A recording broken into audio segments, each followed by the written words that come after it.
Welcome back, Math 2. Today we're working on page 107, another exponent rule, power to a power. It's also sometimes called just the power rule. Again, I'm going to start off with a longhand example to show you exactly where this is coming from, and for you to know that if you forget all these rules, you can always fall back on just doing these long-handed examples like when you first learned about exponents. Okay, so let's say I had, we'll use a variable. We'll use t to the third power all to the third power again. Okay. So a longhand example would tell me that because of this outer power here, this outer 3, I'm going to change that number. I'm sorry if you wrote in pen. It's going to be easier if they're different numbers. Let's say it's a second power. Because of this outer power of 2, that means that everything inside that parenthesis is multiplied by itself twice. So that means I have t to the third times t to the third. Okay.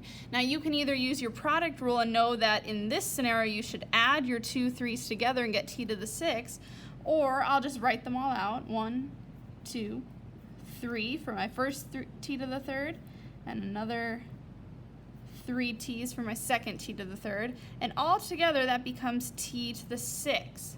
Okay. So I went from powers of 3 and 2 to 6. Okay, so our power rule is that if we have a power to another power, or basically if there's a parenthesis separating the two powers, we are going to multiply those two exponents together. Okay, so I'm going to use maybe some variables to represent this. The power rule is saying that if I have a to the x all to the y, that's the same thing as a to the x times y. Okay, so it's saying I can multiply my two powers. Okay, so if we have a power to another power, we're going to multiply the exponents.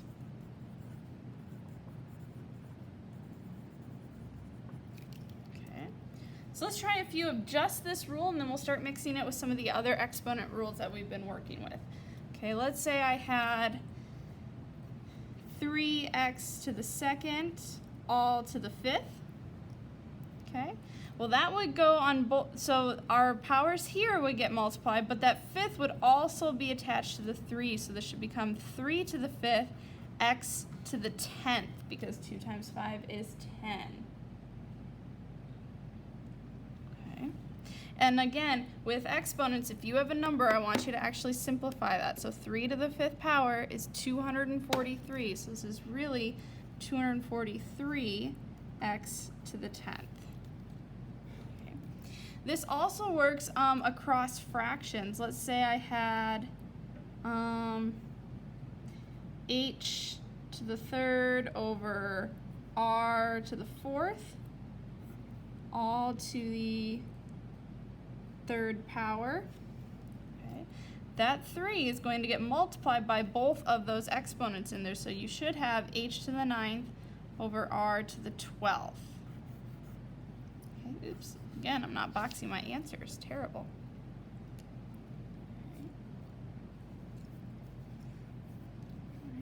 It also even works with negative exponents. Let's practice with some of those and with some of our other exponent rules.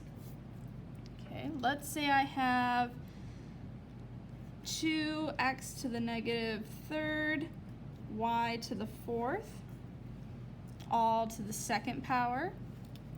So that 2 is going to get distributed to each piece, the 2, the x, and the y, but it's going to multiply with the exponents that are attached to them. So I'm going to have 2 to the second power, x to the negative 6th, y to the 8th.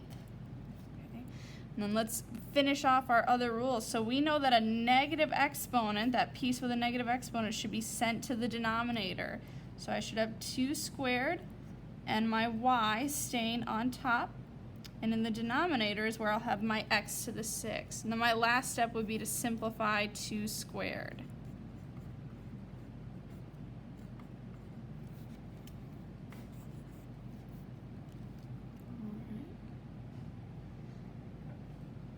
let's try a couple more. Let's say we have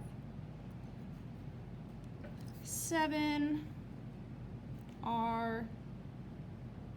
squared t to the negative first all to the third power times 3r to the fourth. Okay. All right, so what we've got in here, ooh, you know what? T to the 0. There we go. Sorry. All right. So we've got 4 different rules under our bag now. We have 0 exponents, negative exponents, product rule, and the power rule, and all of them are in here. When you've got all those rules going on, you need to have a strategy. What are you always going to start with first? I tend to start with 0 exponents. Okay, so for example, I have this t to the 0 power. Remember, since everything's being multiplied, really that just gets canceled out. T to the 0 is just kind of gone. After that, normally I would start with my negative exponents, but because it's inside this parenthesis here, I'm actually going to do my power rule first.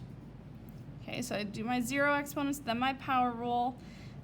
Okay, so I'm going to take this exponent of 3 and send it inside. So now I have 7 to the third, r to the 6, 2 times 3 is 6, t to the negative third, and I still have that times 3r to the fourth. Okay. Now I can either do my negative exponents, if you like to get rid of those first, or I could do some product rule, but I think I'm going to take care of negatives first. Okay.